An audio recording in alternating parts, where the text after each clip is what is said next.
Vous savez, le rôle d'un député, c'est de pouvoir légiférer à l'Assemblée nationale, certes, mais également, c'est de pouvoir être le porte-voix ou le porte-parole des populations, le porte-parole de ses parents. Mais chez nous ici, c'est pas ce qu'on constate.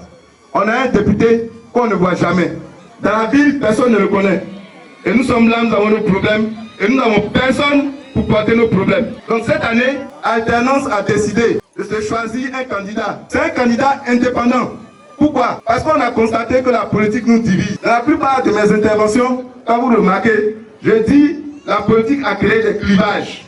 Quand tu es à gauche, on t'interdit de parler de celui qui est à droite. Mais ça ne doit pas se faire. Nous sommes tous des enfants d'une même famille. Donc à Alternance, pour éviter qu'on dise c'est le candidat du LHDP contre le candidat du PDCI, ils vont voir le président Alassane qui sépare le président du PDCI, ils vont voir le président Alassane si c'est un pays qui sépare telle personne, nous on ne veut pas ça. On veut qu'on nous dise, il y a un enfant de Féké qui a compris qu'à Féké, il n'y a personne pour parler en notre nom. Il n'y a personne pour évoquer nos problèmes.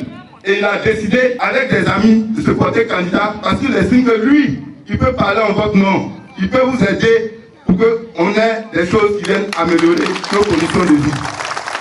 Donc, à Alternance, ensemble, avec les amis, je disais tantôt en langue que je ne suis pas le plus intelligent, ni le plus beau, ni le plus grand détail. Vous voyez, la cité qui me dépasse détail. Mais le choix s'est porté sur ma personne. Ils ont décidé que je puisse assumer cette responsabilité-là, d'être le candidat de Alternance pour l'élection des députés qui aura lieu le 27 décembre 2025 à Féké. Pour qu'ensemble, on puisse réécrire l'histoire de Féké, l'écrire autrement. Donc vraiment, c'est ce message important.